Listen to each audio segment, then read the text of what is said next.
ನೋಡ್ತಿದ್ದೀರಾ news first. ನಾನು ಪ್ರತೀಕ್ಷಾ. ಪ್ರತಿದಿನ ನಮ್ಮ ಜೀವನದಲ್ಲಿ ನಮಗಿರುವಂತಹ ಕೆಲಸದ ಒತ್ತಡ, ನಮ್ಮ ಲೈಫ್ ಸ್ಟೈಲ್ ಹಾಗೂ ನಾವು ಸೇವಿಸುವಂತಹ ಆಹಾರ ನಮ್ಮ ದೇಹದ ಆರೋಗ್ಯದ ಮೇಲೆ ಸಾಕಷ್ಟು ಪರಿಣಾಮವನ್ನ ಬೀರುತ್ತೆ. ಅದೆಲ್ಲದರ ಪರಿಣಾಮ ನಾವು ಹಲವು ಆರೋಗ್ಯ ಸಮಸ್ಯೆಗಳಿಗೆ ತುತ್ತಾಗ್ತೇವೆ. ಅಂತಹ ಆರೋಗ್ಯ ಸಮಸ್ಯೆಗಳಿಗೆ ಉತ್ತರ ಹುಡುಕುವ ಕಾರ್ಯಕ್ರಮವೇ health centre.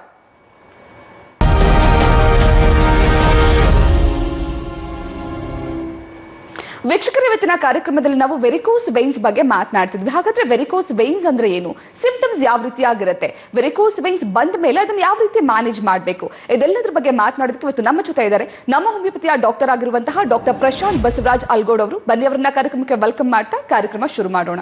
Doctor, welcome to this show. ನಮಸ್ತೆ.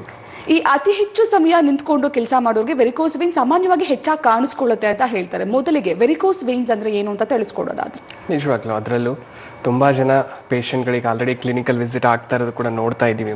ಹಲವಾರು ಪೇಷಂಟ್ಗಳಿಗೆ ಇದು ಕೂಡ ಒಂದು ಸಮಸ್ಯೆನಾ, ಇದು ಕೂಡ ಒಂದು ಡಿಸೀಸಾ ಅಂತ ಕೇಳೋ ಪ್ರಶ್ನೆ ಕೂಡ ನೋಡ್ತಾ ಇರ್ತೀವಿ. ಯಾಕಂದರೆ ಈ ಒಂದು ಕಾಯಿಲೆಯಲ್ಲಿ ಇನಿಷಿಯಲ್ ಪೀರಿಯಡಲ್ಲಿ ನೋಡಿದಾಗ ಮೇಲ್ಮಟ್ಟದಲ್ಲಿ ಆ ಒಂದು ಕಾಲಿನ ಭಾಗ ಏನಿದೆ ಅಂದರೆ ಮೀನ್ಕಂಡ ಭಾಗ ಆಗಿರ್ಬೋದು ಅಥವಾ ತೊಡೆ ಭಾಗ ಆಗಿರ್ಬೋದು, ಈ ಒಂದು ಭಾಗದಲ್ಲಿ ರಕ್ತನಾಳದಲ್ಲಿ ಅಲ್ಲಿ ಗಂಟುಗಳಾಗಿರುತ್ತೆ. ಆ ಗಂಟುಗಳಾದರೂ ಕೂಡ ಮೇಲ್ಪಟ್ಟಲ್ಲಿ ಯಾವುದೇ ರೀತಿ ಅವರಿಗೆ ನೋವಾಗಲಿ ಅಥವಾ ಎಳೆತ ಆಗಲಿ, ನಿಶಕ್ತಿ ಆಗಲಿ ಅಥವಾ ಸ್ಕಿನ್ ಕಲರಲ್ಲಿ ಚೇಂಜಸ್ ಅನ್ನೋದಾಗಲಿ ಯಾವುದೇ ರೀತಿ ಲಕ್ಷಣಗಳು ಕಾಣಿಸ್ತಾ ಇರೋದಿಲ್ಲ. ಸೊ ಯಾವಾಗ ಇನಿಷಿಯಲ್ ಪೀರಿಯಡಲ್ಲಿ ಲಕ್ಷಣಗಳು ಕಾಣಿಸ್ತಾ ಇಲ್ಲ ಅಂದಾಗ ಸೊ ಯಾರಿಗಾಗಲಿ ಇದೇನು ಸಮಸ್ಯೆನೇ ಇಲ್ಲ ಅಂದ್ಕೊಂಡು ನೆಗ್ಲೆಕ್ಟ್ ಮಾಡ್ತಾ ಇರೋದು ಕೂಡ ಬಹಳಷ್ಟು ಪೇಷಂಟ್ಗಳಲ್ಲಿ ನೋಡ್ತಾ ಇದ್ದೀವಿ. ಸೊ ಯಾವಾಗ ಆ ರೀತಿ ಒಂದು ನೆಗ್ಲಿಜೆನ್ಸಿ ಅನ್ನೋದು ಮಾಡೋದಕ್ಕೆ ಶುರು ಮಾಡ್ತಾ ಬರ್ತೀವಿ, ಸೊ ಅದೇ ಒಂದು ಕಂಡೀಷನಲ್ಲಿ ಎಷ್ಟೋ ಜನ ಪೇಷಂಟ್ಗೆ ಏನಾಗ್ತಾ ಇದೆ, ಇದೇ ಒಂದು ಕಾಲಲ್ಲಿ ತುಂಬಾ ಎಳ್ತಾ ಬಂದಂಗೆ ನೋವಾಗೋದು, ಕಾಲು ನಿಶಕ್ತಿ ಅನಿಸೋದು, ಅಥವಾ ತುಂಬ ಹೊತ್ತು ನಿಂತ್ಕೊಳ್ಳೋಕ್ಕಾಗ್ತಾ ಇಲ್ಲ, ಅಥವಾ ಜಾಸ್ತಿ ಜರ್ನಿ ಮಾಡೋಕ್ಕಾಗ್ತಾ ಇಲ್ಲ, ಅಥವಾ ಆ ಒಂದು ಮೀನ್ಕಂಡ ಭಾಗದಲ್ಲಿರೋ ಚರ್ಮದಲ್ಲಿ ಆ ಕಲರಲ್ಲಿ ಚೇಂಜಸ್ ಆಗುವಂಥದ್ದು. ಅಂದರೆ ಆ ಮೀನ್ಕಂಡ ಭಾಗ ಏನಿದೆ ಆ ಒಂದು ಭಾಗದ ಮೇಲ್ಪಟ್ಟಲ್ಲಿರೋ ಸ್ಕಿನ್ನು ಕಪ್ಪಗಾಗ್ತಾ ಬರೋದು. ಯಾವಾಗ ಆ ಸ್ಕಿನ್ ಅನ್ನೋದು ಕಪ್ಪಗಾಗ್ತಾ ಇದೆ ಅಲ್ಲಿ ನವೆ ಉಟ್ಕೊಳ್ಳೋದಾಗಿರ್ಬೋದು, ಸ್ಕಿನ್ ಪೀಲ್ ಆಗೋದಾಗಿರ್ಬೋದು. ಇನ್ನೂ ಹಾಗೆ ನೆಗ್ಲೆಕ್ಟ್ ಮಾಡ್ತಾ ಬಂದಲ್ಲಿ ಅದೇ ಒಂದು ಭಾಗದಲ್ಲಿ ಅಲ್ಸರೇಷನ್ ಅಂತ ಹೇಳ್ತೀವಿ, ಅಂದರೆ ಸಣ್ಣ ಸಣ್ಣ ಗಾಯಗಳು ಕೂಡ ಆಗೋದಕ್ಕೆ ಶುರು ಆಗ್ತಾ ಬರೋದು. ಅಥವಾ ಒಂದಿಷ್ಟು ಪೇಷಂಟಲ್ಲಿ ಅದೇ ಒಂದು ಬ್ಲಡ್ ವೆಸಲ್ಸ್ ಅನ್ನೋದು ಪಂಕ್ಚರ್ ಆಗಿಬಿಟ್ಟು ಅಲ್ಲಿಂದ ಬ್ಲೀಡಿಂಗ್ ಆಗುವಂಥದ್ದು ಅಥವಾ ಪಸ್ ಬರೋದು, ಈ ರೀತಿ ಹಲವಾರು ಲಕ್ಷಣಗಳನ್ನು ನೋಡ್ತಾ ಇದ್ವಿ. ಹಾಗಿದ್ದಲ್ಲಿ ವೆರಿಕೋಸ್ ವೇನ್ಸ್ ಅಂದರೆ ಏನು ಅದನ್ನು ನಾವು ಡಿಫೈನ್ ಮಾಡಬೇಕು ಅಂದಲ್ಲಿ the veins which gets enlarged, dilated and overfilled with a blood ಅಂತ ಹೇಳ್ತೀವಿ. ಅಂದರೆ ಯಾವಾಗ ಒಂದು ರಕ್ತನಾಳದಲ್ಲಿ ರಕ್ತ ಸಂಚಾರ ಅನ್ನೋದು ಆಗದೆ ಒಂದೇ ಜಾಗದಲ್ಲಿ ಬ್ಲಡ್ ಅನ್ನೋದು ಕಲೆಕ್ಟ್ ಆಗ್ತಾ ಇದೆ, ಆ ಒಂದು ಕಲೆಕ್ಟ್ ಆಗಿರುವ ಬ್ಲಡ್ನ ಮೂಲಕ ಈ ಒಂದು ಗಂಟುಗಳ ಫಾರ್ಮೇಷನ್ ಆಗ್ತಾ ಇದೆ, ಆ ಒಂದು ಸ್ಥಿತಿನೇ ನಾವು ಉಬ್ಬಿರುವ ರಕ್ತನಾಳ ಅಥವಾ ವೆರಿಕೋಸ್ ವೇನ್ಸ್ ಅಂತ ಕರಿತಾ ಇದ್ದೀವಿ. ಸೊ ಜನರಲಿ ವೆರಿಕೋಸ್ ವೇನ್ಸ್ ಅನ್ನೋದಕ್ಕಿಂತ ಮುಂಚೆ ಈ ಒಂದು ರಕ್ತನಾಳದ ಫಂಕ್ಷನ್ ತಿಳ್ಕೊಳ್ಳೋದು ತುಂಬಾ ಮುಖ್ಯ ಆಗುತ್ತೆ. ಯಾಕಂದರೆ ಒಂದು ಸಮಸ್ಯೆ ಅನ್ನೋದು ಉಟ್ಕೊಳ್ತಾ ಇದೆ ಅಂದರೆ ನಾರ್ಮಲ್ ಫಂಕ್ಷನಿಂಗ್ ಹೇಗಿರಬೇಕು ಆ ಒಂದು ರಕ್ತನಾಳದ್ದು. ಸೊ ಜನರಲಿ ನಮ್ಮ ದೇಹದಲ್ಲಿ ಎರಡು ರೀತಿಯ ರಕ್ತನಾಳಗಳನ್ನು ನಾವು ನೋಡ್ತೀವಿ. ಒಂದನ್ನು ಆರ್ಟ್ರಿ ಅಂತ ಕರಿತೀವಿ, ಇನ್ನೊಂದನ್ನು ವೇನ್ಸ್ ಅಂತ ಹೇಳ್ತೀವಿ. ಈ ಎರಡೂ ರಕ್ತನಾಳದ ಫಂಕ್ಷನ್ ಏನಾಗಿರುತ್ತೆ ಅಂದರೆ, ಈಗ ಹಾರ್ಟಲ್ಲಿ ಪ್ರತಿನಿತ್ಯ ಶುದ್ಧವಾದ ರಕ್ತ ಏನು ಕಲೆಕ್ಟ್ ಆಗ್ತಾ ಇದೆ, ಆ ಒಂದು ಕಲೆಕ್ಟ್ ಆಗಿರುವಂಥ ಬ್ಲಡ್ಡು ದೇಹದ ಪ್ರತಿಯೊಂದು ಭಾಗಕ್ಕೂ ಸಪ್ಲೈ ಆಗಲೇಬೇಕು. ಯಾಕಂದರೆ ದೇಹದ ಪ್ರತಿಯೊಂದು ಭಾಗ ಆ್ಯಕ್ಟಿವ್ ಆಗಿ ಫಂಕ್ಷನ್ ಆಗಬೇಕು. ಈಗ ನನ್ನ ಕೈ ಮೂವ್ಮೆಂಟ್ ಆಗ್ತಾ ಇದೆ ಅಂದರೆ ಅಲ್ಲಿ ಬ್ಲಡ್ ಸರ್ಕ್ಯುಲೇಷನ್ ಇದೆ ಅಂದಾಗಲೇ ನಾವು ಮೂವ್ಮೆಂಟ್ ಮಾಡೋದಕ್ಕೆ ಸಾಧ್ಯ ಆಗುತ್ತೆ. ಆ ರೀತಿ ದೇಹದ ಪ್ರತಿಯೊಂದು ಭಾಗಕ್ಕೂ ಆ ಒಂದು ಶುದ್ಧವಾದ ರಕ್ತ ಸಪ್ಲೈ ಮಾಡೋದಕ್ಕೆ ಹೆಲ್ಪ್ ಮಾಡ್ತಾ ಇರೋದು ಈ ಒಂದು ಆರ್ಟ್ರಿ ಅನ್ನೋ ರಕ್ತನಾಳ. ಈ ಒಂದು ರಕ್ತನಾಳದ ಮೂಲಕ ದೇಹದ ಒಂದು ಪ್ರತಿಯೊಂದು ಭಾಗಕ್ಕೂ ರಕ್ತ ಸಂಚಾರ ಅನ್ನೋದು ಆಗ್ತಾ ಇರುತ್ತೆ. ಯಾವಾಗ ರಕ್ತ ಸಂಚಾರ ಆದಮೇಲೆ ಆ ಒಂದು ಫಂಕ್ಷನಿಂಗ್ ಅನ್ನೋದು ಕಂಪ್ಲೀಟ್ ಆದಾಗ ಅದೇ ಒಂದು ಬ್ಲಡ್ಡು ಯಾವಾಗ ಅಶುದ್ಧ ಆಗ್ತಾ ಇದೆ, ಕೆಟ್ಟು ಹೋಗ್ತಾ ಇದೆ, ಆ ಕೆಟ್ಟು ಹೋಗಿರೋ ರಕ್ತ ಮತ್ತೆ ಶುದ್ಧ ಆಗಬೇಕು ಅಂದರೆ ಮತ್ತೆ ಅದು ಹಾರ್ಟಿಗೆ ತಲುಪಲೇಬೇಕು. ಈಗ ಶುದ್ಧವಾದ ರಕ್ತ ಏನೋ ಆರ್ಟರಿಯ ಮೂಲಕ ಪ್ರತಿಯೊಂದು ಭಾಗಕ್ಕೂ ತಲುಪ್ತಾ ಇದೆ. ಅದೇ ರೀತಿ ಅಶುದ್ಧವಾದ ರಕ್ತ ಅಂದರೆ ಪಾದದಿಂದ ಈಗ ಹಾರ್ಟಿನವರೆಗೂ ಮೇಲೆ ಬರಬೇಕು ಅಂದರೆ ಇನ್ನೊಂದು ದಾರಿ ಅನ್ನೋದು ಬೇಕೇ ಬೇಕು. ಆ ಇನ್ನೊಂದು ದಾರಿನೇ ನಾವು ವೇನ್ಸ್ ಅಂತ ಹೇಳ್ತಾ ಇದ್ದೀವಿ. ಸೊ ಆ ಒಂದು ವೇನ್ಸ್ಗಳ ಮೂಲಕ ಮತ್ತೆ ಆ ಒಂದು ಅಶುದ್ಧವಾದ ರಕ್ತ ಹಾರ್ಟಿಗೆ ತಲುಪೋದ್ರಲ್ಲಿ ಹೆಲ್ಪ್ ಆಗ್ತಾ ಇರುತ್ತೆ. ಈ ರೀತಿ ಪ್ರತಿನಿತ್ಯ ಈ ಒಂದು ರಕ್ತ ಸಂಚಾರ ಅನ್ನೋದು ಆಗ್ತಾನೆ ಇರುತ್ತೆ. ಇಲ್ಲಿ ನಾರ್ಮಲ್ ಆಗಿ ಫಂಕ್ಷನ್ ಆಗ್ತಾ ಇದೆ ಅಂದಾಗ ಯಾವುದೇ ರೀತಿ ಸಮಸ್ಯೆಗಳಾಗೋದಿಲ್ಲ. ಯಾವಾಗ ಇದೇ ಒಂದು ಫಂಕ್ಷನಿಂಗಲ್ಲಿ ವ್ಯತ್ಯಾಸ ಅನ್ನೋದಾಗೋದಕ್ಕೆ ಶುರು ಆಗ್ತಾ ಬರುತ್ತೆ. ಎಸ್ಪೆಷಲಿ ಈ ವೆರಿಕೋಸ್ ವೇನ್ಸ್ ಅಂತ ಇದೆ ಕಾಯಿಲೆ ಹೆಸರು. ಅಂದರೆ ಈ ಒಂದು ವೇನ್ಸ್ ಅನ್ನೋ ರಕ್ತನಾಳದಲ್ಲಿ ಸಮಸ್ಯೆ ಅನ್ನೋದು ಕಾಮನ್ ಆಗಿ ಕಾಣಿಸುವಂಥದ್ದು. ಸೊ ಈ ಒಂದು ವೇನ್ಸ್ಗಳಲ್ಲಿ ವ್ಯತ್ಯಾಸ ಏನಾಗ್ಬೋದು? ಸೊ ಜನರಲ್ ಆಗಿ ಒಂದು ವೇನ್ಸ್ಗಳ ಫಂಕ್ಷನ್ ನಾರ್ಮಲ್ ಆಗಿ ಇರಬೇಕು ಅಂದರೆ ಒಂದು ಆ ವೇನ್ಸ್ನ ಎಲಾಸ್ಟಿಸಿಟಿ ಅಂತ ಹೇಳ್ತೀವಿ. ಎರಡನೇದು ಆ ಒಂದು ವೇನ್ಸ್ಗಳ ಒಳಗಡೆ ವಾಲ್ಸ್ ಅಥವಾ ಕವಾಟಗಳು ಅಂತ ಹೇಳ್ತೀವಿ. ಮೂರನೇದಾಗಿ ಬಂದ್ಬಿಟ್ಟು ಲೀಫ್ಲೆಟ್ಸ್ ಅಂತ ಹೇಳ್ತೀವಿ. ಈ 3 ಭಾಗಗಳು ತುಂಬಾ ಮುಖ್ಯ ಆಗುತ್ತೆ. ಯಾವಾಗ ಒಂದು ವೇನ್ ನಾರ್ಮಲ್ ಆಗಿ ಫಂಕ್ಷನ್ ಆಗ್ತಾ ಇದೆ ಅಂದರೆ ಈ 3 ಭಾಗಗಳು ಆಕ್ಟಿವ್ ಆಗಿ ಫಂಕ್ಷನ್ ಆಗ್ತಾ ಇದೆ ಅಂದಾಗ ಆ ಒಂದು ರಕ್ತ ಸಂಚಾರ ಅನ್ನೋದು ಕೂಡ ನಾರ್ಮಲ್ ಆಗಿರುತ್ತೆ. ಯಾವಾಗ ಇದೇ ಒಂದು ವೇನ್ಸ್ಗಳಲ್ಲಿ ವಾಲ್ಸ್ಗಳು ಕರೆಕ್ಟಾಗಿ ಕೆಲಸ ಮಾಡ್ತಾ ಇಲ್ವಾ, ಅಥವಾ ಆ ಒಂದು ಲೀಫ್ಲೆಟ್ಸ್ಗಳು ಡ್ಯಾಮೇಜ್ ಆಗ್ತಾ ಇದೆನಾ, ಈ ಒಂದು ರಕ್ತನಾಳದ ಎಲಾಸ್ಟಿಸಿಟಿನೇ ಕಳ್ಕೊಳ್ತಾ ಇದೆನಾ, ಆ ಒಂದು ಸ್ಥಿತಿಯಲ್ಲಿ ಈ ಥರ ಒಂದು ವೆರಿಕೋಸ್ ವೇನ್ಸ್ ಅನ್ನೋ ಸಮಸ್ಯೆ ಹುಟ್ಕೊಳ್ತಾ ಇದೆ ಅಂತ ಹೇಳ್ಬೋದಮ್ಮ. ಓಕೆ, ಇನ್ನು ಮುಂಚೆ ಎಲ್ಲ ವಯಸ್ಸು ಆದವರಲ್ಲಿ ವೆರಿಕೋಸ್ ವೈನ್ಸ್ ಕಾಣಿಸ್ಕೊಳ್ತಾ ಇತ್ತು, ಇವಾಗ ಅರ್ಲಿ ಸ್ಟೇಜಲ್ಲೇ ಕಾಣಿಸ್ಕೊಳ್ಳುತ್ತೆ, 20s 30s ಅಲ್ಲೇ ಕಾಣಿಸ್ಕೊಳ್ಳುತ್ತೆ. ಸೊ ಅದಕ್ಕೆ ಕಾರಣ ಏನು? ಜನರಲಿ ಈಗ ವೆರಿಕೋಸ್ ವೇನ್ಸ್ ಬರೋದಕ್ಕೆ ಮುಖ್ಯ ಕಾರಣಗಳು ನಾವಿಲ್ಲಿ ತಿಳ್ಕೊಳ್ಳೋದಾಗಿದ್ರೆ, ಒಂದು ಜೆನೆಟಿಕ್ ಹಿಸ್ಟ್ರಿಯ ಮೂಲಕ ನೋಡ್ತಾ ಬರ್ಬೋದು. ಎರಡನೇದಾಗಿ ಬಂದ್ಬಿಟ್ಟು ಎನ್ವಿರಾನ್ಮೆಂಟಲ್ ಫ್ಯಾಕ್ಟರ್ಸ್ನ ಮೂಲಕ ಕೂಡ ಒಂದು ಕಾಯಿಲೆಗೆ ತುತ್ತಾಗ್ತಾ ಇರೋದು ನೋಡ್ತಾ ಇದ್ದೀವಿ. ಈಗ ಜೆನೆಟಿಕ್ ಹಿಸ್ಟ್ರಿಯಲ್ಲಿ ನೋಡೋದಾಗಿದ್ರೆ ಮನೆಯಲ್ಲಿ ತಂದೆ ತಾಯಿ ಆಗಿರ್ಬೋದು, ಅಜ್ಜಿ ತಾತ ಆಗಿರ್ಬೋದು, ಸೊ ಫ್ಯಾಮಿಲಿಯಲ್ಲಿ ಯಾರಿಗಾದ್ರೂ ಈ ಒಂದು ಸಮಸ್ಯೆಯಿಂದ ಬಳಲ್ತಾ ಇದ್ದಲ್ಲಿ ಸೊ ಅವರ ಒಂದು ಮಕ್ಕಳಲ್ಲೂ ಕೂಡ ಆ ಥರ ಸಮಸ್ಯೆ ಕಾಣ್ತಾ ಇರೋದು ನೋಡ್ತಾ ಇದ್ದೀವಿ. ಆಲ್ಮೋಸ್ಟ್ ಈ ಒಂದು ಪ್ರೆಸೆಂಟ್ ಜನ್ರೇಷನಲ್ಲಿ ಒಂದು 25 to 30% ಜನ ಏನಿದ್ದಾರೆ ಈ ಒಂದು ಕಾಯಿಲೆಯಿಂದ ಏನು ಬಳಲ್ತಾ ಇದ್ದಾರೆ, ಅದಕ್ಕೆ ಮೂಲ ಕಾರಣ ಈ ಒಂದು ಜೆನೆಟಿಕ್ ಟೆಂಡೆನ್ಸಿಯ ಮೂಲಕ ಸಫರ್ ಆಗ್ತಾ ಇರೋದು ನೋಡ್ತಾ ಇದ್ದೀವಿ. ಸೊ ಮಿಕ್ಕಿರೋ ಒಂದು 60 to 70% ಜನ ಏನಿದ್ದಾರೆ ಈ ಒಂದು ಎನ್ವಿರಾನ್ಮೆಂಟಲ್ ಫ್ಯಾಕ್ಟರ್ಸ್ ಅಂತ ಹೇಳ್ತೀವಿ. ಈ ಒಂದು ಎನ್ವಿರಾನ್ಮೆಂಟಲ್ ಫ್ಯಾಕ್ಟರ್ಸಲ್ಲಿ ಫಸ್ಟ್ ಆ್ಯಂಡ್ ಫಾರ್ಮೋಸ್ಟ್ ಬರೋದು ಮೆಕ್ಯಾನಿಕಲ್ ಸ್ಟ್ರೆಸ್ ಅಂತ ಹೇಳ್ತೀವಿ. ಅಂದರೆ ಲಾಂಗ್ ಸ್ಟ್ಯಾಂಡಿಂಗ್ ಪೋಸ್ಚರ್ ಆಗಿರ್ಬೋದು ಅಥವಾ ಪ್ರೊಲಾಂಗ್ ಸಿಟ್ಟಿಂಗ್ ಪೋಸ್ಚರ್ ಆಗಿರ್ಬೋದು. ಅಂದರೆ ಜಾಸ್ತಿ ಹೊತ್ತು ಒಂದೇ ಜಾಗದಲ್ಲಿ ನಿಂತ್ಕೊಂಡು ನಾವು ಕೆಲಸ ಮಾಡ್ತಾ ಇದ್ದೀವಿ ಅಥವಾ ತುಂಬ ಹೊತ್ತು ಒಂದೇ ಜಾಗದಲ್ಲಿ ಕೂತ್ಕೊಂಡು ಕೆಲಸ ಮಾಡ್ತಾ ಇದ್ದೀವಿ ಅಂದಾಗ ಕಂಟಿನ್ಯೂಸ್ ಆಗಿ ಆ ಒಂದು ಕಾಲುಗಳ ಮೇಲೆ ಒತ್ತಡ ಅನ್ನೋದು ಬೀಳ್ತಾನೆ ಇರುತ್ತೆ. ಸೊ ಕಂಟಿನ್ಯೂಸ್ ಆ ಒಂದು ಪ್ರೆಷರ್ ಏನು ಕ್ರಿಯೇಟ್ ಆಗ್ತಾ ಇದೆ, ಆ ಒತ್ತಡದ ಮೂಲಕ ಅರ್ಲಿಯರ್ ಏಜಲ್ಲೇ ಈ ಒಂದು ರಕ್ತನಾಳದ ಫಂಕ್ಷನಿಂಗಲ್ಲಿ ವ್ಯತ್ಯಾಸ ಅನ್ನೋದು ಕಾಡೋದಕ್ಕೆ ಶುರು ಆಗೋದು. ಈಗ ನೀವು ಹೇಳ್ತಾ ಇದ್ರಿ ವಯಸ್ಸಾದವರಲ್ಲೇ ಈ ಥರ ಸಮಸ್ಯೆ ಕಾಡ್ತಾ ಇತ್ತು, ಆದರೆ ಈಗ ಯಾವುದೇ ರೀತಿ ಒಂದು ವಯಸ್ಸಿನ ಮಿತಿ ಅನ್ನೋದಿಲ್ಲ. ಯಾಕಂದ್ರೆ ನಮ್ಮ ಕ್ಲಿನಿಕಲ್ಲೇ ನೋಡ್ತಾ ಇದ್ದೀವಿ 25 ವರ್ಷ 30 ವರ್ಷ ಈ ಒಂದು ಏಜ್ನವರೆಗೂ ಕೂಡ ಇಫೆಕ್ಟ್ ಆಗ್ತಾ ಇದೆ. ಅದಕ್ಕೆ ಈ ಒಂದು ಸೆಡೆಂಟರಿ ಲೈಫೇ ಕಾರಣ ಅಂತ ಹೇಳ್ಬೋದು. ಯಾಕಂದರೆ ಈಗ ಲಾಂಗ್ ಸ್ಟ್ಯಾಂಡಿಂಗ್ ಪೋಸ್ಚರಲ್ಲಿ ಏನಾಗ್ತಾ ಇದೆ, ತುಂಬ ಹೊತ್ತು ನಾನು ನಿಂತ್ಕೊಂಡು ಕೆಲಸ ಮಾಡಿದ್ದೀನಿ, ಹಾಗಾಗಿ ಯಾವುದೇ ರೀತಿ ಫಿಸಿಕಲ್ ಆಕ್ಟಿವಿಟೀಸ್ ಬೇಕಾಗೋದಿಲ್ಲ, ನಾನು ವಾಕ್ ಮಾಡೋದಿಲ್ಲ ಅಥವಾ ಎಕ್ಸಸೈಸ್ ಮಾಡೋದಿಲ್ಲ, ನೆಗ್ಲೆಕ್ಟ್ ಮಾಡ್ತಾ ಬರೋದು. ಅದೇ ಥರ ತುಂಬ ಹೊತ್ತು ಒಂದೇ ಜಾಗದಲ್ಲಿ ಕೂತ್ಕೊಂಡು ಕೆಲಸ ಮಾಡೋರಲ್ಲಿ ನೋಡ್ತಾ ಇದ್ದೀವಿ, 10 hours 12 hours ಒಂದೇ ಜಾಗದಲ್ಲಿ ಕೂತ್ಕೊಂಡು ಕೆಲಸ ಮಾಡ್ತಾರೆ. ಮೆಂಟಲ್ ಎಕ್ಸರ್ಷನ್ ಜಾಸ್ತಿ ಆಗ್ತಾ ಇರೋದ್ರಿಂದ ಫಿಸಿಕಲ್ ಆಕ್ಟಿವಿಟೀಸ್ ಕಮ್ಮಿ ಆಗ್ತಾ ಬರೋದು. ಅದರಲ್ಲೂ ಎಷ್ಟೋ ಜನ ಕ್ಲಿನಿಕಲ್ಲಿ ನೋಡ್ತಾ ಇದ್ದೀವಿ ಎಕ್ಸಸೈಸ್ ಮಾಡೋಕ್ಕೂ ವಾಕಿಂಗ್ ಮಾಡೋಕ್ಕೂ ಕೂಡ ಪ್ರಿಸ್ಕ್ರಿಪ್ಷನ್ ಬೇಕಾಗ್ತಾ ಇದೆ ಈಗ. ಸೊ ಅಷ್ಟರ ಮಟ್ಟಿಗೆ ಒಂದು ಸೆಡೆಂಟರಿ ಲೈಫ್ನ ನೀಡ್ ಮಾಡ್ತಾ ಇರೋದು ನೋಡ್ತಾ ಇದ್ದೀವಿ ಜನರಲ್ಲಿ. ಆದಷ್ಟು ಅದನ್ನು ಚೇಂಜ್ ಮಾಡ್ಕೊಳ್ಳೋದು ತುಂಬಾ ಮುಖ್ಯ ಇದೆ. ಫಿಸಿಕಲ್ ಆಕ್ಟಿವಿಟೀಸ್ ಎಷ್ಟು ಇಟ್ಕೋತೀರಾ ಅಷ್ಟು ಈ ಒಂದು ವೆರಿಕೋಸ್ ವೇನ್ಸ್ ಮಾತ್ರ ಅಲ್ಲ, ಪ್ರತಿಯೊಂದು ಕಾಯಿಲೆಗಳಿಂದ ದೂರ ಇರೋದಕ್ಕೆ ಸಾಧ್ಯ ಆಗುತ್ತೆ. ಯಾವಾಗ ಅದನ್ನು ನಾವು ನೆಗ್ಲೆಕ್ಟ್ ಮಾಡ್ಕೋತೀವಿ, ಫುಡ್ ಹ್ಯಾಬಿಟ್ಸಲ್ಲಿ ಚೇಂಜಸ್ ಮಾಡ್ಕೊಳ್ಳೋದಿಲ್ಲ. ಈಗ ಫುಡ್ ಹ್ಯಾಬಿಟ್ಸಲ್ಲೂ ನೋಡ್ತಾ ಇದ್ದೀವಿ, ದೇಹಕ್ಕೆ ಏನು ಅಗತ್ಯ ಇದೆ, ಏನು ಪ್ರೋಟೀನ್ಸ್ ಬೇಕು, ವಿಟಮಿನ್ಸ್ ಬೇಕು, ಆ ಥರ ಫುಡ್ಗಳನ್ನು ನಾವು ತಗೋತಾ ಇಲ್ಲ. ಎಸ್ ಡಾಕ್ಟರ್, ಅದ್ರ ಬಗ್ಗೆ ಮಾತನಾಡ್ತೀನಿ. ಸದಾಶಿವ್ ಅಂತ ಮೈಸೂರಿಂದ ಕರೆ ಮಾಡಿದ್ದಾರೆ. ನಮಸ್ತೆ ಸರ್. ನಮಸ್ತೆ ಮೇಡಮ್. ನಮಸ್ತೆ ಡಾಕ್ಟರ್ ಜೊತೆಗೆ ಮಾತನಾಡಿ. Hello sir. ನಮಸ್ತೆ ಸರ್. ನಮಸ್ತೆ ಸದಾಶಿವ್ ಅವರೇ, ಹೇಳಿ. ಸರ್, ನಂದು ಈ ಮಂಡಿಯಿಂದ ಕೆಳಗಡೆ ಒಂದಿಷ್ಟು ನರ ದಪ್ಪ ಆಗಿದೆ. ಓಕೆ. ಅದರಿಂದ ಇನ್ನು ಫುಲ್ ಕೆಳಗಡೆ ಸರ್ ಕಾಲು ಕಪ್ಪಾಗ್ತಾ ಇದೆ. ಅದ್ ಎಲ್ಲಿ ಕಪ್ಪಾಗುತ್ತೋ ಅಲ್ಲಿ ಮೂಳೆ ನೋವು ಬರುತ್ತೆ. ಓಕೆ. ಎಷ್ಟು ದಿವಸ ಆಯ್ತು ಈಗ ಸದಾಶಿವ್ ಅವರೇ? ಅದು ಸರ್ ನಾನು ಗಮನ ಇಟ್ಟಿಲ್ಲ, ಏನೋ ಇರ್ಬೋದೇನೋ ಅನ್ಕೊಂಡು ಸುಮ್ನೆ ಅದೇ ಸರ್. ಕಳೆದ 2 ವರ್ಷದಿಂದ ಇದೆ. ಆದ್ರೆ ಈಗ 6 ತಿಂಗಳಿಂದ ಸ್ವಲ್ಪ ಕಪ್ಪು ಜಾಸ್ತಿ ಆಗ್ಬಿಟ್ಟಿದೆ. ನಿಜವಾಗ್ಲು. ಈಗ ನಿಮ್ಮ ವಯಸ್ಸು ಎಷ್ಟು? 48 ವರ್ಷ ಸರ್. 48 ವರ್ಷ. ಏನ್ ಕೆಲಸ ಮಾಡ್ಕೊಂಡಿದ್ದೀರಾ? ಸರ್ ನಂದು ಇದು ಲ್ಯಾಂಡ್ರಿ ಇದೆ sir, iron shop. Okay. So work profile ಅಲ್ಲೇ ಹೇಳ್ಬೋದು. 30 ವರ್ಷದಿಂದ ನಿಂತ್ಕೊಂಡೇ ಇದ್ದೀನಿ. ನಿಜವಾಗ್ಲು. ಸೊ ಅಷ್ಟು ಹೊತ್ತು ನಿಂತ್ಕೊಂಡು ಕೆಲಸ ಮಾಡೋದ್ರಲ್ಲಿ ಆ ಒಂದು ರಕ್ತದ ನಾಳದ ಮೇಲೆ ಒತ್ತಡ ಅನ್ನೋದು ಬೀಳ್ತಾನೆ ಇರುತ್ತೆ. ಆ ಒತ್ತಡ ಬಿದ್ದು ಬಿದ್ದು ಈ ಒಂದು ಏಜ್ ಪೀರಿಯಡ್ ಅಲ್ಲಿ ಅದು ಕಾಣಿಸ್ಕೊಂಡಿರೋದು. ಸೊ ಇಲ್ಲೇನಾಗ್ಬಿಡುತ್ತೆ, ಈಗ ಇನಿಷಿಯಲಿ ಈಗ 2 ವರ್ಷದಿಂದ ಇದೆ ಅಂತ ಹೇಳ್ತಾ ಇದ್ದೀರಾ. ಇನಿಷಿಯಲ್ ಪೀರಿಯಡ್ ಅಲ್ಲಿ ಆ ಒಂದು ಗಂಟೆಗಳು ಮಾತ್ರ ಕಾಣಿಸ್ಕೊಂಡಿದೆ. ಈ ಒಂದು 6 ತಿಂಗಳಿಂದ ಚರ್ಮ ಕೂಡ ಕಪ್ಪಗಾಗ್ತಾ ಇದೆ. ಅಂದ್ರೆ ಕಾಯಿಲೆನ ಇನಿಷಿಯಲ್ ಪೀರಿಯಡ್ ಅಲ್ಲೇ ಟ್ರೀಟ್ಮೆಂಟ್ ತಗೊಂಡಾಗ ಈ ಒಂದು ಕಾಂಪ್ಲಿಕೇಶನ್ಸ್ನ ನಾವು ಅವಾಯ್ಡ್ ಮಾಡೋದಕ್ಕೆ ಹೆಲ್ಪ್ ಆಗುತ್ತೆ. ನೋವು ಬಂದಾದ್ಮೇಲೆ ಟ್ರೀಟ್ಮೆಂಟ್ ತಗೋಬೇಕು ಅಂತಲ್ಲ. ವೆರಿಕೋಸ್ ವೇನ್ಸ್ ಅಲ್ಲಿ ಆ ಒಂದು ರಕ್ತನಾಳದ ಶೇಪ್ ಕಳ್ಕೊಳ್ತಾ ಇದೆ, ಗಂಟುಗಳು ಆಗ್ತಾ ಇದೆ ಅಂದಾಗ ಇನಿಷಿಯಲ್ ಪೀರಿಯಡ್ ಅಲ್ಲೇ ನೀವು ಟ್ರೀಟ್ಮೆಂಟ್ ತಗೊಂಡ್ರೆ ಏನಾಗುತ್ತೆ, ಚರ್ಮ ಕಪ್ಪಗಾಗೋದು ನಿಲ್ಸೋದಕ್ಕೆ ಹೆಲ್ಪ್ ಆಗುತ್ತೆ, ನೋವುಗಳನ್ನು ನಿಲ್ಸೋದಕ್ಕೆ ಹೆಲ್ಪ್ ಆಗುತ್ತೆ, ಮುಂದೆ ಇನ್ನೂ ಬರುವಂಥ ಕಾಂಪ್ಲಿಕೇಶನ್ಸ್ ಕೂಡ ಅವಾಯ್ಡ್ ಮಾಡೋದಕ್ಕೆ ಹೆಲ್ಪ್ ಆಗುತ್ತೆ. ಸೊ ಒಂದ್ಸಲ ಬಂದು ಕ್ಲಿನಿಕ್ಗೆ ಭೇಟಿಯಾಗಿ ಫಸ್ಟ್ ಎಕ್ಸಾಮಿನೇಷನ್ ಮೂಲಕ ನೋಡ್ಕೊಳ್ಳೋಣ ಯಾವೊಂದು ಸ್ಟೇಜಲ್ಲಿದೆ ಆ ಒಂದು ಕಾಯಿಲೆ, ಏನಾದರೂ ಪರೀಕ್ಷೆಗಳು ಬೇಕಾಗಿದೆ ಅಂತ ನೋಡ್ಕೊಳ್ಳೋಣ. ಅದಾದಮೇಲೆ ಟ್ರೀಟ್ಮೆಂಟ್ ಪರ್ಪಸಲ್ಲಿ ನೋಡೋದಾಗಿದ್ರೆ ಯಾವುದೇ ರೀತಿ ಹೋಮಿಯೋಪತಿಯಲ್ಲಿ ಸೈಡ್ ಎಫೆಕ್ಟ್ಸ್ ಅನ್ನೋದು ಇರೋದಿಲ್ಲ. ಸೊ ಒಂದು ನ್ಯಾಚುರಲ್ ಮೆಥಡಿಂದ ಟ್ರೀಟ್ಮೆಂಟ್ ಅನ್ನೋದು ಪ್ರೊವೈಡ್ ಮಾಡ್ತಾ ಇದ್ದೀವಿ. ಮತ್ತು ಏನು ಸಮಯ ಬೇಕಾಗ್ಬೋದು ಈ ಒಂದು ಕಾಯಿಲೆನ ಸರಿಪಡಿಸೋದಕ್ಕೆ, ಈ ಎಲ್ಲ ಒಂದು ಕ್ಲಿಯರ್ ಆಗಿ ಮಾಹಿತಿ ಅನ್ನೋದು ಕೊಡೋದ್ರ ಜೊತೆಗೆ ಇಲ್ಲಿ ಆಪರೇಷನ್ ಅನ್ನೋ ಪ್ರಶ್ನೆನೂ ಬರೋದಿಲ್ಲ. ಹೋಮಿಯೋಪತಿಯಲ್ಲಿ ಮೆಡಿಸಿನ್ಸ್ನ ಮೂಲಕನೇ ಅದನ್ನು ಸರಿಪಡಿಸೋದಕ್ಕೆ ಹೆಲ್ಪ್ ಮಾಡ್ತೀವಿ ಅಂತ ಹೇಳ್ಬೋದು ನೋಡಿ. Thank you. ಕಾರ್ಯಕ್ರಮಕ್ಕೆ ಕರೆ ಮಾಡಿದ್ದಕ್ಕಾಗಿ ಧನ್ಯವಾದಗಳು. ರವೀಂದ್ರ ಅಂತ ಚಿಕ್ಕಬಳ್ಳಾಪುರದಿಂದ ಕರೆ ಮಾಡಿದ್ದಾರೆ. ಡಾಕ್ಟರ್ ನಮಸ್ತೆ. ಹಲೋ, ರವೀಂದ್ರ ಅವರೇ, ನನ್ನ ಧ್ವನಿ ಕೇಳಿಸ್ತಾ ಇದೆಯಾ? ಕೇಳಿಸ್ತಾ ಇದೆ ಮೇಡಮ್. ಡಾಕ್ಟರ್ ಜೊತೆಗೆ ಮಾತನಾಡಿ. ಹಲೋ ಹಲೋ ಸರ್, ನಮಸ್ತೆ ಸರ್. ರವೀಂದ್ರ ಅವರೇ ನಮಸ್ತೆ, ಹೇಳಿ. ಸರ್ ಏನಿಲ್ಲ, ಈಗ ಒಂದು 28 ಏಜು ಓಕೆ. ನಮ್ಮ ಮಿಸಸ್ಗೆ.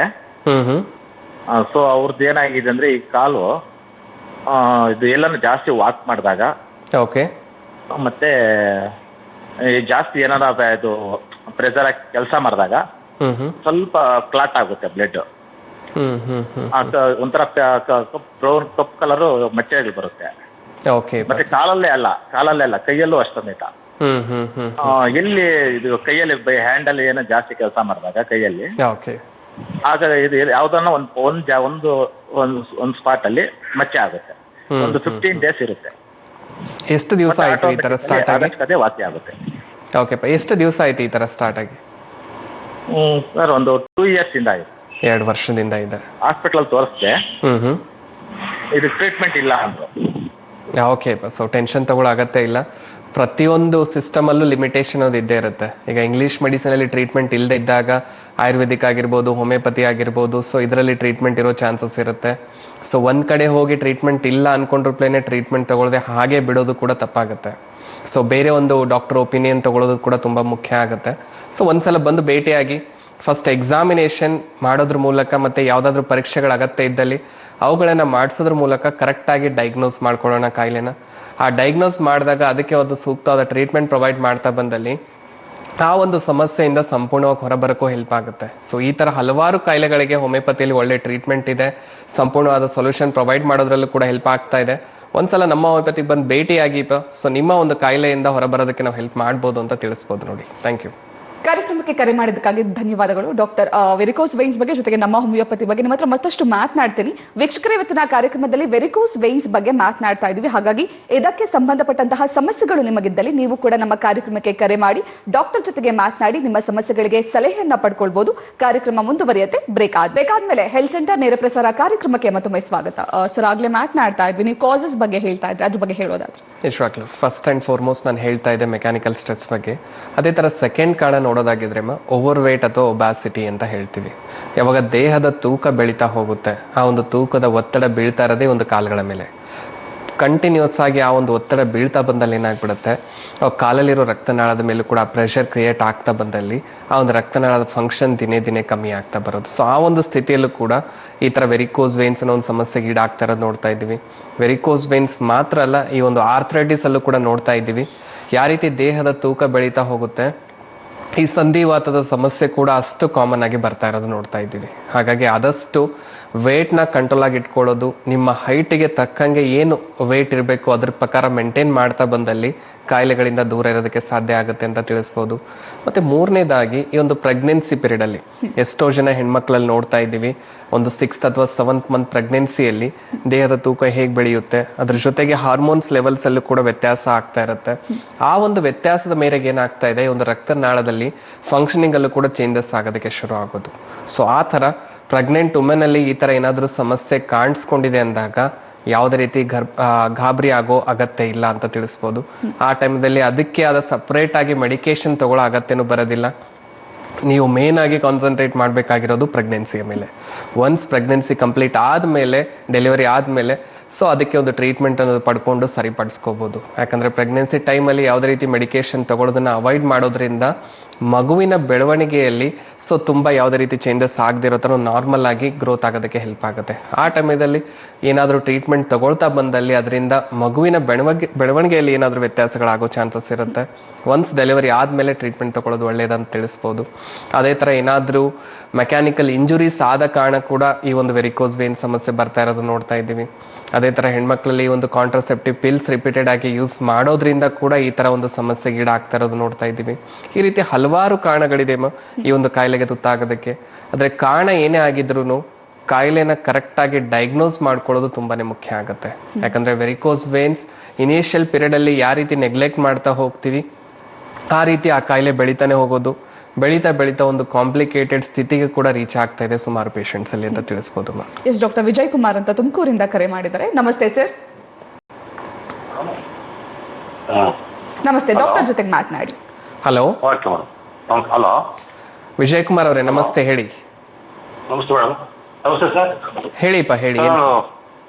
ವೆರಿಕೋಸ್ ವೇನ್ಸ್ಗೆ ನಂದು ಲೇಸರ್ ಆಪರೇಷನ್ ಆಗಿತ್ತು. ಓಕೆ.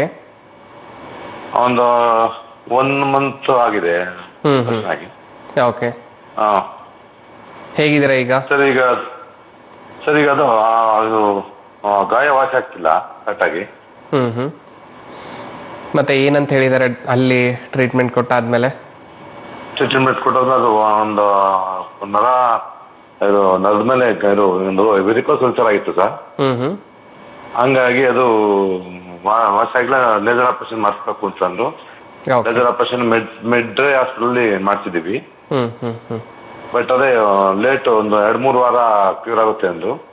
ಈಗದೇ ನಾನು ಒಂದ್ ಮಂತ್ ಆಯ್ತು ಅಲ್ಲಿ ಆಪರೇಷನ್ ಆಗಿ ವಾಸಿ ಆಗುತ್ತೆ ಅಂತವ್ರೆ. ಓಕೆ. ಮೇನ್ ಆಗಿ ನೋಡಿ ವಿಜಯ್ ಕುಮಾರ್ ಅವರೇ, ಈಗ ಮೇಲ್ಗಡೆ ಗಂಟುಗಳು ಕಾಣಿಸ್ತಾ ಇದೆ ಅಂದಾಗ ಯಾರಿಗೆ ಆಗ್ಲಿ ನಮಗೆ ಗಾಬರಿ ಆಗುತ್ತೆ. ಆ ಗಂಟುಗಳು ಹೋದ್ರೆ ಸಾಕು ಅನ್ನೋ ಥರ ನಾವು ಟ್ರೀಟ್ಮೆಂಟ್ ತಗೋತೀವಿ. ಹಾಗಾಗಿ ಲೇಸರ್ ಥೆರಪಿ ಆಗಿರ್ಬೋದು, ಸುಮಾರು ಜನ ನಮ್ಮ ಕ್ಲಿನಿಕಲ್ಲಿ ನೋಡ್ತಾ ಇದ್ದೀವಿ 1 ಸಲ 2 ಸಲ ಆಪ್ರೇಷನ್ ಕೂಡ ಮಾಡ್ಕೊಳ್ತಾ ಇರೋದು. ಈಗ ಮೇಲ್ಗಡೆ ಗಂಟುಗಳು ತೆಗೆದು ಹಾಕೋದು ಇಲ್ಲಿ ಕಾಯಿಲೆಯಿಂದ ಹೊರಗೆ ಆಗ್ತೀವಿ ಕ್ಲಿಯರ್ ಆಗುತ್ತೆ ಅಂತಲ್ಲ. ಯಾಕಂದರೆ ಆ ಗಂಟುಗಳು ಆಗೋದಕ್ಕೆ ಕಾರಣ ರಕ್ತನಾಳ ಇದೆ. ರಕ್ತನಾಳ ಕರೆಕ್ಟಾಗಿ ಫಂಕ್ಷನ್ ಮಾಡ್ತಾ ಇಲ್ಲ, ಹಾಗಾಗಿ ರಕ್ತ ಸಂಚಾರ ಆಗ್ತಾ ಇಲ್ಲ. ಸೊ ನೀವು ಓನ್ಲಿ ಗಂಟುಗಳಿಗೆ ನಾವು ಕಾನ್ಸಂಟ್ರೇಟ್ ಮಾಡಿಕೊಂಡು ತೆಗೆದುಬಿಟ್ರೆ ಸಾಕು ಕಾಯಿಲೆ ವಾಸಿ ಆಗುತ್ತೆ ಅಂತಲ್ಲ. ಇಲ್ಲಿ ರಕ್ತನಾಳದ ಫಂಕ್ಷನ್ನ ಸರಿಪಡಿಸ್ಬೇಕು, ಮತ್ತೆ ಆ ಒಂದು ಭಾಗಕ್ಕೆ ರಕ್ತ ಸಂಚಾರ ಆಗೋ ಥರ ಮಾಡಬೇಕು. ಆವಾಗಲೇ ಮೇಲ್ಗಡೆ ಇರೋ ಗಾಯಗಳು ಕೂಡ ವಾಸಿ ಆಗೋದು, ಮೇಲ್ಗಡೆ ಇರೋ ನೋವು ಕೂಡ ಕಮ್ಮಿ ಆಗೋದು. ಸ್ಕಿನ್ ಕಲರಲ್ಲಿ ಕಪ್ಪಾಗಿದೆ ಅಂದಾಗ ಸ್ಕಿನ್ ಕಲರ್ ನಾರ್ಮಲ್ ಕಂಡೀಷನಿಗೆ ಬರೋದು. ಆ ರೀತಿ ಒಂದು ಟ್ರೀಟ್ಮೆಂಟ್ ನಮ್ಮ ಹೋಮಿಯೋಪತಿಯಲ್ಲಿ ಪ್ರೊವೈಡ್ ಮಾಡ್ತಾ ಇದ್ದೀವಿ. ಇಲ್ಲಿ ಯಾರಿಗೇ ಆಗಿರಲಿ, ಮೊದಲನೇ ಹಂತದಲ್ಲಿದ್ದಾರೋ 2ನೇ ಹಂತದಲ್ಲಿದ್ದಾರೋ, ಫಸ್ಟ್ ಕಾರಣ ಏನಿದೆ ಕಾಯಿಲೆ ಬಂದಿರೋದಕ್ಕೆ, ಅದಕ್ಕೆ ನಾವು ಟ್ರೀಟ್ಮೆಂಟ್ ಅನ್ನೋದು ಇಲ್ಲಿ ಪ್ರೊವೈಡ್ ಮಾಡ್ತಾ ಇದ್ದೀವಿ. ಸೊ ನೋಡಿ, ಇನ್ನೂ ಒಂದು ಸ್ವಲ್ಪ ದಿನ ಬೇಕಾದರೆ ಒಂದ್ಸಲ ಅವ್ರಿಗೆ ಭೇಟಿಯಾಗಿ ನೋಡಿ. ಅದಾದಮೇಲೂ ಕೂಡ ಆಗ್ತಿಲ್ಲ, ಸಮಸ್ಯೆ ಏನಾದರೂ ಬೆಳೀತಾ ಇದೆ ಅಂದರೆ ನಮ್ಮ ಹೋಮಿಯೋಪತಿಗೆ ಒಂದ್ಸಲ ಬಂದು ಭೇಟಿಯಾಗಿ ಎಕ್ಸಾಮಿನೇಷನ್ ಮೂಲಕ ಈಗ ಯಾವೊಂದು ಸ್ಥಿತಿಯಲ್ಲಿದೆ ಅಂತ ತಿಳ್ಕೊಂಡ್ಬಿಟ್ಟು ಅದಕ್ಕೆ ಒಂದು ಸೂಕ್ತವಾದ ಟ್ರೀಟ್ಮೆಂಟ್ ಪ್ರೊವೈಡ್ ಮಾಡೋದ್ರ ಜೊತೆಗೆ ಅದರಿಂದ ಕಂಪ್ಲೀಟ್ ಆಗಿ ಹೊರಬರೋಕ್ಕೂ ಕೂಡ ಹೆಲ್ಪ್ ಮಾಡ್ತೀವಿ ಅಂತ ತಿಳಿಸ್ಬೋದು ನೋಡಿ. Thank you. ಕಾರ್ಯಕ್ರಮಕ್ಕೆ ಕರೆ ಮಾಡಿದ್ದಕ್ಕಾಗಿ ಧನ್ಯವಾದಗಳು. ಡಾಕ್ಟರ್ ರವಿ ಅಂತ ಕೆಂಗೇರಿಯಿಂದ ಕರೆ ಮಾಡಿದ್ದಾರೆ. ನಮಸ್ತೆ ಸರ್.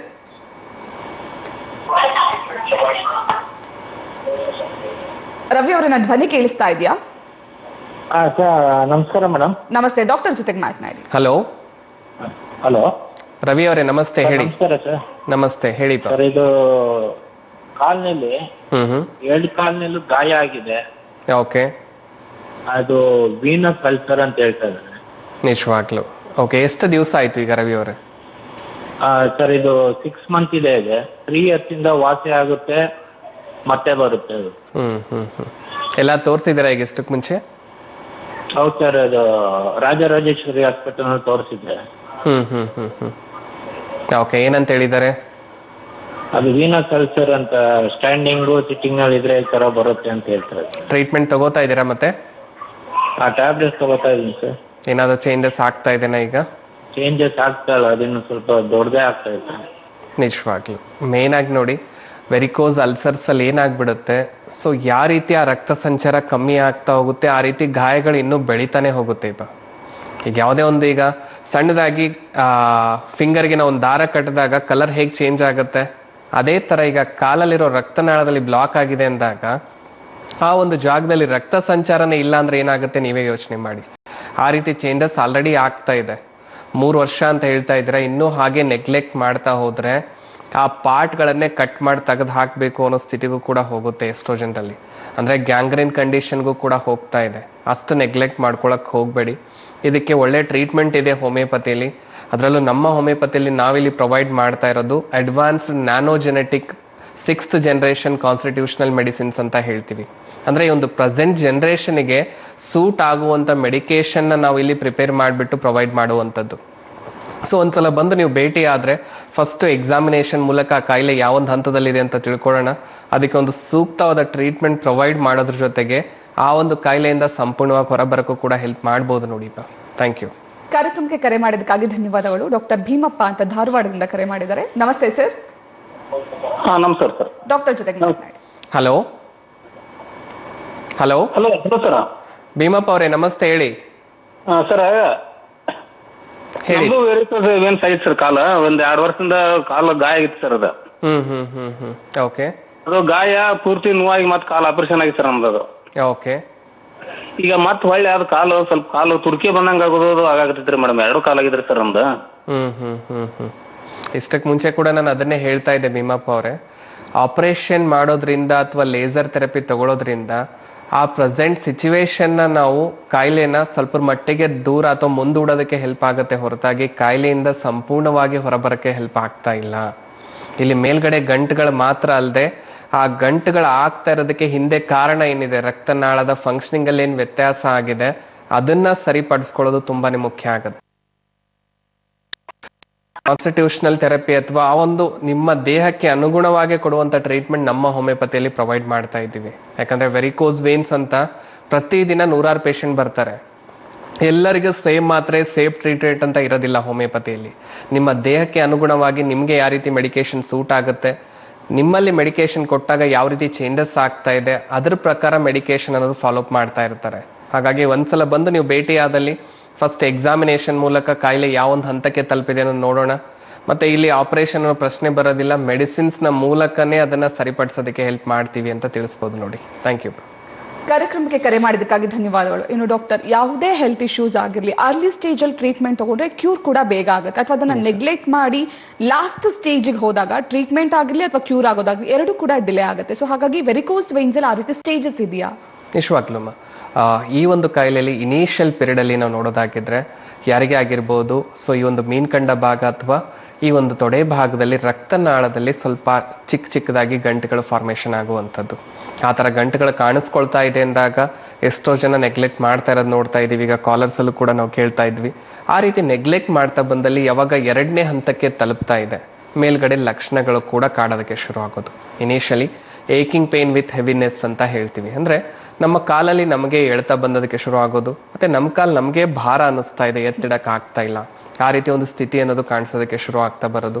ಅದಾದ್ಮೇಲೆ ಇನ್ನೂ ಹಾಗೆ ನೆಗ್ಲೆಕ್ಟ್ ಮಾಡ್ತಾ ಬಂದಲ್ಲಿ ಸೊ ಕಾಲಲ್ಲಿ ವೀಕ್ನೆಸ್ ಜಾಸ್ತಿ ಆಗೋದು, ಮರಗಡ್ದಂಗೆ ಆಗೋದು, ಜಾಸ್ತಿ ಜರ್ನಿ ಮಾಡೋಕ್ಕಾಗ್ತಾ ಇಲ್ಲ, ಸ್ವಲ್ಪ ಜರ್ನಿ ಮಾಡಿದ್ರು ಕಾಲಲ್ಲಿ ಊತ ಕಾಣಿಸ್ಕೊಳಕ್ಕೆ ಶುರು ಆಗೋದು, ಈ ರೀತಿ ಒಂದಿಷ್ಟು ಲಕ್ಷಣಗಳು ಕಾಡೋದಕ್ಕೆ ಶುರು ಆಗ್ಬಿಡುತ್ತೆ. ಆ ರೀತಿ ಕಾಣಿಸ್ದಾಗೂ ಎಷ್ಟೋ ಜನ ಏನು ಮಾಡ್ತಿದ್ದಾರೆ, ಸ್ವಲ್ಪ ಮಸಾಜ್ ಮಾಡ್ಕೊಳ್ಳೋದು, ಪೇನ್ ಕಿಲ್ಲರ್ಸ್ ಯೂಸ್ ಮಾಡೋದು, ಅಂದರೆ ಮೇಲ್ಗಡೆ ಲಕ್ಷಣಗಳಿಗೆ ಮಾತ್ರ ಟ್ರೀಟ್ಮೆಂಟ್ ತೊಗೊಂಡು ಅದನ್ನು ಮುಂದೂಡ್ತಾ ಬರೋದು. ಯಾವಾಗ ಮುಂದೂಡ್ತಾ ಸೆಕೆಂಡ್ ಹಂತದಿಂದ ಯಾವಾಗ 3rd ಹಂತಕ್ಕೆ ಅದು ರೀಚ್ ಆಗ್ತಾ ಇದೆ, 3ನೇ ಸ್ಟೇಜಿಗೆ, ಸೊ ಮೇಲ್ಗಡೆ ಚರ್ಮ ಕೂಡ ಕಪ್ಪಗಾಗೋದಕ್ಕೆ ಶುರು ಆಗ್ತಾ ಬರುತ್ತೆ, ಎಸ್ಪೆಷಲಿ ಒಂದು ಮೀನ್ಕಂಡ ಭಾಗದಲ್ಲಿ. ಸೊ ಯಾವಾಗ ಆ ಚರ್ಮ ಕಪ್ಪಗಾಗಕ್ಕೆ ಶುರು ಆಗ್ಬಿಡುತ್ತೆ, ಅದೇ ಒಂದು ಭಾಗದಲ್ಲಿ ನವೆ ಹುಟ್ಕೊಳ್ಳೋದಾಗಿರ್ಬೋದು, ಸ್ಕಿನ್ ತುಂಬ ಡ್ರೈ ಆಗೋದು, ಆ ಸ್ಕಿನ್ ಪೀಲ್ ಆಗೋದು, ಅಂದರೆ ಪದ್ರ ಥರ ಉದುರೋದಕ್ಕೆ ಶುರು ಆಗ್ತಾ ಬರುತ್ತೆ. ಆ ಒಂದು ಕಂಡೀಷನ್ನೇ ನಾವು ವೆರಿಕೋಸ್ ಎಕ್ಸಿಮಾ ಅಥವಾ ಡರ್ಮಟೈಟಿಸ್ ಅಂತ ಹೇಳ್ತಾ ಇದೀವಿ. ಸೊ ಆ ಒಂದು ಕಂಡೀಷನ್ ಕೂಡ ಎಷ್ಟೋ ಜನ ಆಯಿಂಟ್ಮೆಂಟ್ ಮೊಲ ಮಚ್ಕೊಂಡು ಮೇಲ್ಗಡೆಯಿಂದನೇ ಅದನ್ನ ಮುಚ್ಚಾಕೋದಕ್ಕೆ ಟ್ರೈ ಮಾಡ್ತಾ ಇದ್ದಾರೆ. ಸೊ ಆ ರೀತಿ ನೆಗ್ಲೆಕ್ಟ್ ಮಾಡಿದಾಗ ಕೊನೆ ಹಂತದಲ್ಲಿ ಅದೇ ಒಂದು ಚರ್ಮ ಏನಾಗ್ತಾ ಇದೆ, ಸೊ ಪೀಲ್ ಆಗ್ತಾ ಗಾಯಗಳಾಗ್ತಾ ಬಂದ್ಬಿಟ್ಟು ಅಲ್ಸರೇಟಿವ್ ಫಾರ್ಮೇಷನ್ ಆಗುವಂಥದ್ದು ಕೂಡ ನೋಡ್ತಾ ಇದ್ದೀವಿ. ಎಸ್ ಸರ್, ಇವತ್ತಿನ ಕಾರ್ಯಕ್ರಮಕ್ಕೆ ಬಂದು ವೆರಿಕೋಸ್ ವೇನ್ಸ್ ಬಗ್ಗೆ ಸಾಕಷ್ಟು ಮಾಹಿತಿಯನ್ನು ತಿಳಿಸ್ಕೊಟ್ರಿ. Thank you so much sir. Thank you.